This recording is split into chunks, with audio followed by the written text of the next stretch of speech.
Merci d'être très nombreux branchés sur Canal Congo Télévision pour vous informer. Le chef de l'État Félix-Antoine Tshisekedi a procédé ce jeudi 28 juillet 2022 au lancement des appels d'offres pour l'exploration et l'exploitation des 27 blocs pétroliers et 3 blocs gaziers du lac Kivu. Ainsi, dans un discours, le chef de l'État a assuré la communauté internationale quant à l'importance que son gouvernement attache au respect des normes environnementales lors des travaux d'exploration et d'exploitation. Par ailleurs, le chef de l'État a émis le vœu de doter la RDC des raffineries qui permettront une production locale et le développement d'une chaîne des valeurs. Une vive tension a régné ce jeudi au siège du parquet général près la cour de cassation dans la commune de la Gombe où était entendu l'honorable Jean-Marc Kabunda Kabound accusé d'avoir tenu des propos outrageants envers le chef de l'État. C'est donc en homme libre que cet élu du peuple a regagné son domicile après plusieurs heures d'audition par le magistrat instructeur. Reportage Jean-Romance Mokolo et Dedi Mujinga. Faisant suite au mandat de comparution lui adressé le 26 juillet dernier par l'avocat général Kaïf Hussein Sefou, le député national Jean-Marc Kabunda Kabound s'est présenté ce jeudi 28 juillet 2022 au siège du parquet général près la cour de cassation pour y être entendu sur ses propos tenus lors de ses dernières sorties médiatiques. Il s'était fait accompagner de nombreux militantes et militants de son parti, Alliance pour le changement, que l'ancien premier vice-président de l'Assemblée nationale est arrivé au lieu de sa comparution. Et c'est un comité d'accueil spécial composé des agents de la police et des services de sécurité qui s'est occupé des partisans de Kabound ainsi que des journalistes et caméramens qui ont été pourchassés et dispersés à coups de gaz lacrymogène. Des cas d'arrestation ont été enregistrés, comme on peut le voir dans ces images qui passent de tout commentaire. Oh, qu'est-ce qui se passe? Il y a un problème. Ah, Kabound. Tu as vu Kabound? Kabound, oui. Kabound est là. Kabound, oui. Et après plusieurs heures d'audition, l'honorable Jean-Marc Kabound est rentré en homme libre à la maison. L'élu de Moamba est appelé à se présenter les mardis prochains à nouveau devant le magistrat instructeur du parquet général près la cour de cassation.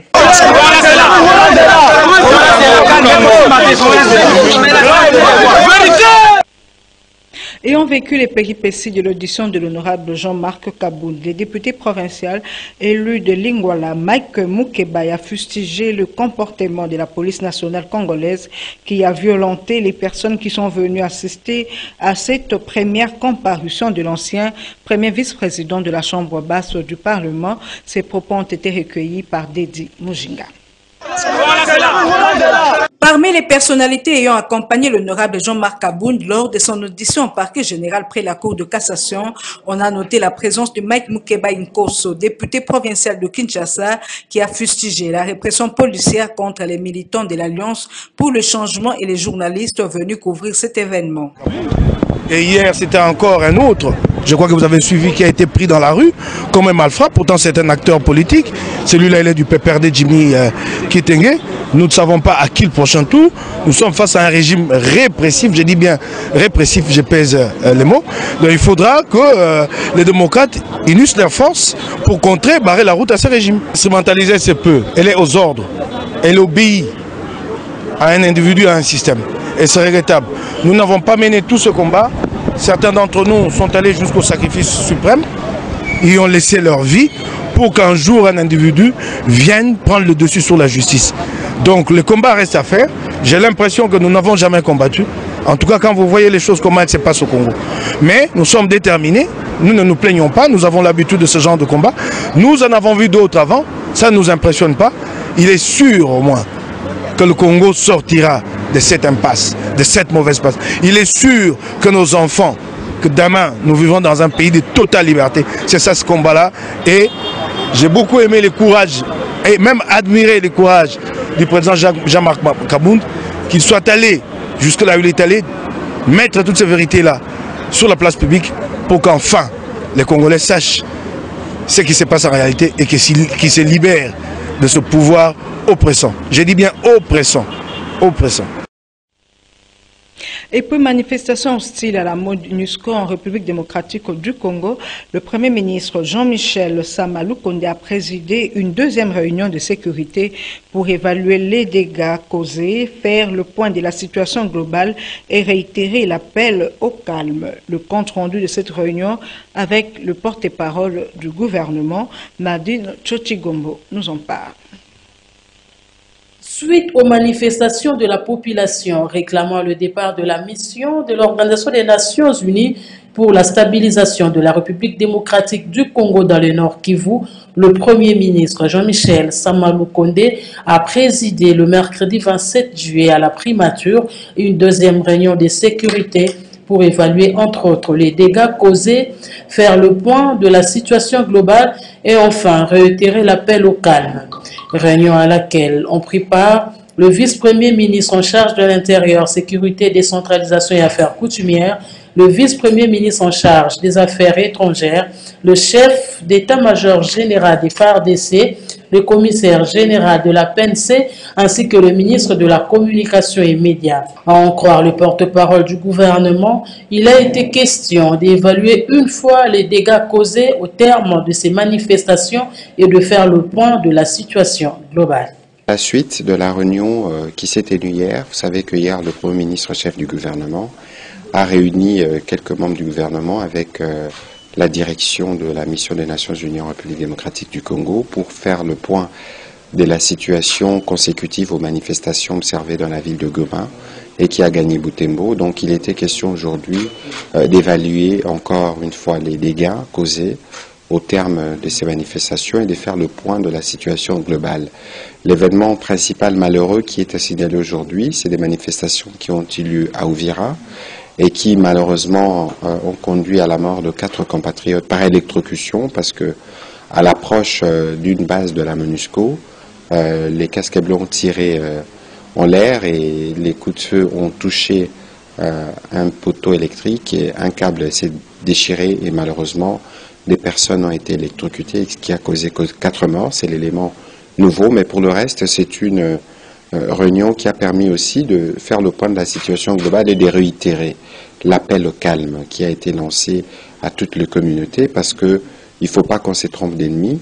Notre ennemi, ce n'est pas la MONUSCO, notre ennemi, c'est la M23, et que pour tout ce que nous avons comme question de frustration, cela peut être géré dans les cadres des contacts réguliers qui existent notamment entre le chef du gouvernement et la représentante spéciale du secrétaire général. Voilà un peu en liminaire ce qui a été dit ce soir et nous espérons que nos compatriotes qui nous suivent dans les provinces où il existe encore des opérations de la MONUSCO vont suivre les mots d'ordre du gouvernement, l'observance évidemment du calme et le gouvernement a rassuré de la prise des dispositions pour permettre l'organisation des obsèques de compatriotes qui ont été fauchés durant ces événements. L'organisation internationale Human Rights Watch confirme dans un communiqué le soutien que le Rwanda apporte au M23. Ce soutien, dit-elle, apparaît clairement par le fait qu'avant les hostilités, une colonne de militaires rwandais avait été aperçue en train de faire la patrouille à l'intérieur du territoire congolais. Aussi, ce soutien est perceptible dans le type des armes qu'utilise ce groupe terroriste. Suivez le chercheur principal de Human Rights Watch RDC, Thomas Fessi, au micro de nos confrères de la RFI.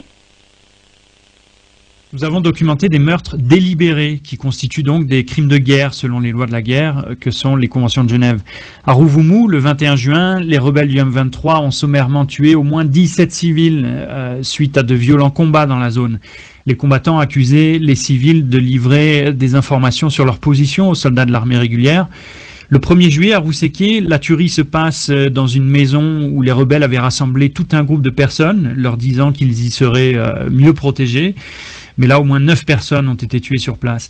Nous détaillons d'autres meurtres et puis nous avons établi qu'il y a de plus en plus d'indices laissant penser que le M23 bénéficie à nouveau d'un soutien rwandais. Je dis à nouveau car ce soutien avait été largement documenté en 2012. Des témoins décrivent des combattants en uniforme marqués d'écussons rwandais. Nous citons aussi un rapport confidentiel du mécanisme de vérification régionale attestant qu'au moins une patrouille de soldats rwandais est entrée côté congolais illégalement. Enfin, il est certain que la force de frappe du M23, capable de bombarder au mortier pendant des heures, pose question. D'où vient ce ravitaillement en munitions ? Autre chose, le monde entier a célébré ce jeudi la journée de lutte contre les hépatites, placée cette année sous le thème « Rapprocher de l'offre des soins de l'hépatite des établissements de santé primaire et des communautés afin que les personnes aient un meilleur accès au traitement et aux soins, quel que soit le type d'hépatite dont elles sont atteintes. » Ainsi, dans son message, le ministre congolais de la Santé publique, Hygiène et Prévention, le Dr Jean-Jacques Mbungani, de rappeler à l'opinion que la RDC a une vision claire de la lutte contre les hépatites telle que voulue par le chef de l'État, à savoir l'augmentation de la couverture des diagnostics et de la prise en charge, aussi que la réduction des coûts des interventions liées à cette maladie. Suivez l'extrait du message du ministre choisi ici par vous, pour vous, j'allais dire, par Maxime Macabou.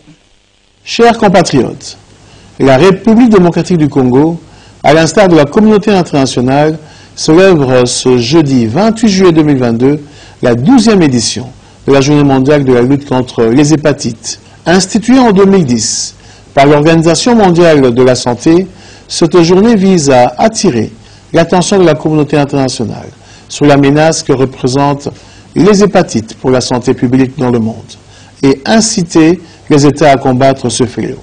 Pour cette année, l'OMS a retenu le thème suivant: rapprocher de l'offre de soins de l'hépatite des établissements de santé primaire et des communautés afin que les personnes aient un meilleur accès au traitement et aux soins, quel que soit le type d'hépatite dont elles sont atteintes. Les hépatites virales en général, et plus particulièrement les hépatites B et C, restent un problème de santé publique dans le monde et en Afrique et en République démocratique du Congo. Selon l'OMS, chaque année, on enregistre dans le monde en moyenne 1 100 000 décès causés par les hépatites B et C. 9 400 000 personnes sont sous traitement contre une infection chronique par le virus de l'hépatite C. 10% des cas d'infection chronique par le virus de l'hépatite B sont diagnostiqués et 22% d'entre eux sont traités. 42% des enfants dans le monde bénéficient de la dose de naissance du vaccin contre l'hépatite B. En RDC, les données disponibles sur les hépatites au sein de la population indiquent que les hépatites B et C sont présentes dans l'ensemble du pays et constituent une priorité de santé publique. Depuis son discours d'investiture le 24 janvier 2019, son Excellence Félix-Antoine Tshisekedi Tshilombo, président de la République, chef de l'État, avait pris l'engagement de cheminer le pays vers la couverture santé universelle. Point de besoin de rappeler que le gouvernement de la République, dirigé par son Excellence Samalukonde Kyenge Jean-Michel, Premier ministre chef de gouvernement, a fait de la mise en œuvre de la couverture santé universelle un des axes prioritaires de son programme d'action. C'est ainsi que les décrets portant création, organisation et fonctionnement des établissements publics d'appui à la couverture santé universelle ont été signés pour la mise en place des instruments de la CSU. En plus de ces multiples actions, des efforts notables ont été consentis dans le domaine de la sensibilisation et prise en charge des hépatites avec l'appui des partenaires techniques et financiers.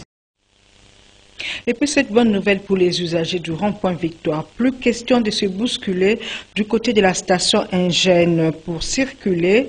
En effet, tous les motocyclistes communément appelés Wewa qui envahissent ces lieux ont été chassés par la police. C'est un constat établi pour vous par Gisèle Etoko.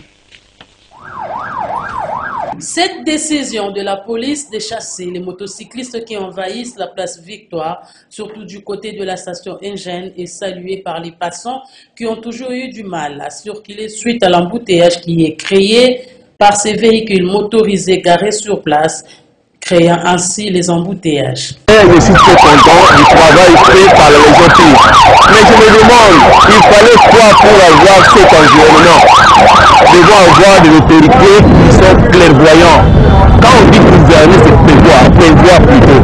La chaussée était prise à 2 tiers par le haut. Un chauffeur qui vient pour virer, il doit demander la permission du cycliste. Il doit voir ou ne pas voir. Vous voyez, mais les autorités l'électricité était là. Maintenant, je me demande qu'est-ce qu'il fallait pour faire ça.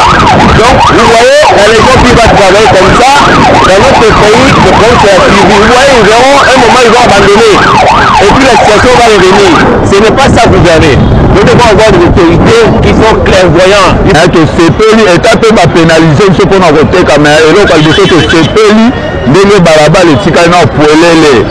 Pona toyebaka kisasa ezalaka boye. Kisasa ezalaka bambuteyage te ke mpo noleka banini mpe comportement na bango eza mabe. Ndenge bazotelema wana soko omeki koloba na ye kaka bongisa moto akobanda na kofinga o benjure. Bon, tout d'abord, je commence d'abord à saluer cette initiative. C'est une bonne initiative. Moi personnellement, je ne le dis pas ici. Mais d'où je viens, il y a aussi les motards. Mais les motards qui sont là, il y a aussi les gens, les motards qui sont là, il y a des motards très bien instruits. Ils sont là en train de suivre l'ordre mis par les autorités de la ville. Parce qu'on ne peut pas vivre dans une société sans loi. Du côté de ces motocyclistes, c'est la déception totale. Parce que côté tu as la parking pe moi je vais la parking comme ça la moto ça la camion moto et donc tu as 5000 c'est un accident dans le rien grave attends tout ça monte non ce message dans la ville pas aller dans la moto finalement si tu peux créer bateau de ça lui pour pouvoir regarder sur parking aux amis soda mo kanga moto al kamu batebi soda et fika place na ne vanité place et vanité pour na ba bongi service sikate ba bongi service sikate pour on se la dit sikate avant avant rebenga na bato esika wana il faut rebenisa bango déjà esika po bebi vola tukena kolonga kote okokende esika boye mabe nanu omema balongola moto na place azalaki okele place okokotia ye akele no place te balongoli so na place okozali otema tosangani esika mona bato alemba na bato ya victoire na bato nini repote oyebana te bao bakenda na ntango so bakenda ezoyebana te place batiki biso tokomi oka bana moko toza bana bitiki ata telemi quelque chose oyo okota me okota kapo babakangi batie so jipa ma ya moto batie bapolisi okata ata guerre yango ezala bongo. La loi est dure, mais c'est la loi. Et voilà, c'est par ici que nous bouclons complètement ce journal sur Canal Congo Télévision. Merci à tous de l'avoir suivi. Au revoir.